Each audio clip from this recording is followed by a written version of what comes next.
நம்மக்கிட்ட சேலுக்கு அவைலபிளாக இருக்குது. ஸ்க்ரீனில் நான் கொடுக்குற நம்பருக்கு வாட்ஸ்அப் பண்ணுங்கள், டீட்டெயில்ஸ் சென்ட் பண்ணுறேன். வேணுன்றவங்க ஆர்டர் பண்ணிவிட்டு வாங்கிக்கலாம். இப்போ இதில் ஒரு 2 டேபிள் ஸ்பூன் அளவுக்கு எண்ணெய் சேர்த்துக்கலாம். இப்போ இதில் 2 டேபிள் ஸ்பூன் கடலைப்பருப்பு. அபூர்வாஸ் நலபாகம். இன்றைக்கி நம்ம இட்லி, தோசை, உப்புமா, பொங்கல், சப்பாத்தி இந்த மாதிரி எல்லாத்துக்குமே வச்சு சாப்பிடக்கூடிய நல்ல சுவையான வேர்க்கடலை தக்காளி சட்னி தான் நம்ம இன்றைக்கி எப்படி பண்ணுறதுன்னு பார்க்க போகிறோம். டேஸ்ட் ரொம்பவே அருமையாக இருக்கும்.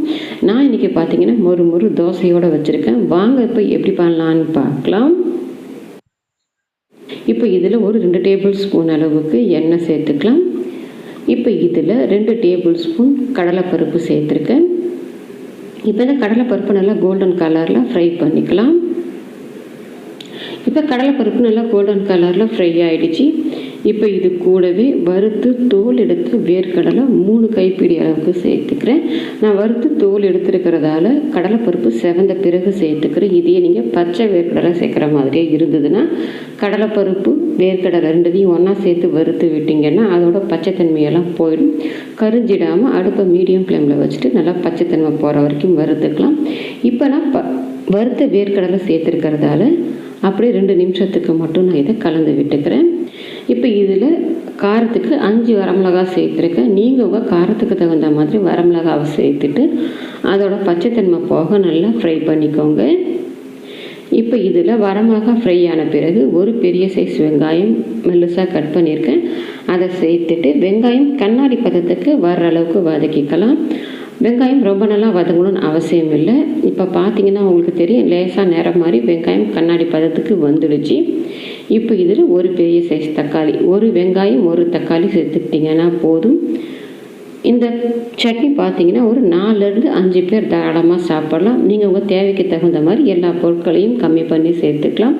இப்போ தான் தக்காளி நல்லா வதங்கி வரட்டும். தக்காளி பாதி அளவுக்கு வதங்கி வந்துடுச்சு. இப்போ இது கூடவே ஒரு சின்ன கோலி குண்டு சைஸ் அளவுக்கு நம்ம தக்காளியும் சேர்த்துருக்கோம். புளி அதிகம் சேர்த்துடாதீங்க, குறைவாக சேர்த்துட்டு வதக்கி விடுங்க. நம்ம தக்காளி பாதி அளவுக்கு வதக்கியிருக்கோம். அதை இப்போ புளி சேர்த்தோம்னா புளியோட பச்சைத்தன்மையும் போயிடும், தக்காளி மீதம் உள்ளதும் வதங்கி வந்துடும். இப்போ பார்த்தா தக்காளி நல்லா குழஞ்சி இருக்கிறதே தெரியாமல் வதங்கி வந்துடுச்சு. இப்போ நம்ம அடுப்பை ஆஃப் பண்ணிவிட்டு சட்னி நல்லா ஆற விட்டுடலாம்.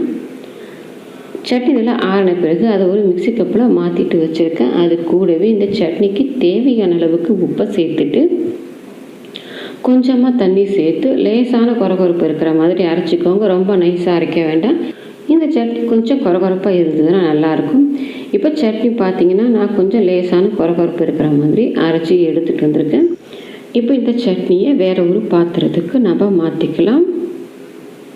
இப்போ அது கூடவே மிக்சி கப் அலசிட்டு கொஞ்சமாக தண்ணி சேர்த்துருக்கேன். உங்களுக்கு சட்னி எந்த கன்சிஸ்டன்சிக்கு தேவையோ அதுக்கு தகுந்த மாதிரி தண்ணி சேர்த்துக்கோங்க. நான் பார்த்தீங்கன்னா ரொம்ப கட்டியாகவும் இல்லாமல் ரொம்ப தண்ணியாகவும் இல்லாமல் மீடியமாக வச்சுருக்கேன். சட்னி கொஞ்சம் கெட்டியாக இருந்ததுன்னா நல்லாயிருக்கும். நீங்கள் தண்ணி சேர்க்காமல் கெட்டியாக வச்சுருந்தீங்கன்னா இதை நீங்கள் சாதத்துக்கு துவையல் மாதிரி கூட தொட்டு சாப்பிட்லாம். நான் இந்த கன்சிஸ்டன்சியில் வச்சுருக்கேன். இப்போ தண்ணியெல்லாம் சேர்த்து நல்லா மிக்ஸ் பண்ண பிறகு இதில் தாளிப்பு சேர்த்துக்கலாம். கடுகு, உளுத்தம்பருப்பு, ஒரு கொத்து கருவேப்பிலை, 2 வரமிளகாவை கிள்ளி போட்டு தாளிச்சிருக்கேன்.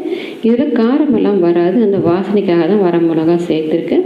இப்போ தாளிப்பை சேர்த்துட்டு கலந்து விட்டுக்கலாம். நமக்கு நல்ல சுவையான தக்காளி வேர்க்கடலை சட்னி ரெடி ஆகிடுச்சு. நீங்களும் உங்கள் வீட்டில் ட்ரை பண்ணி பாருங்கள். ட்ரை பண்ணி பார்த்துட்டு எப்படி வந்ததுன்றதை கமெண்ட் செக்ஷனில் சொல்லுங்கள். லைக் பண்ணுங்கள், ஷேர் பண்ணுங்கள். அப்புறம் Thank you, my mate.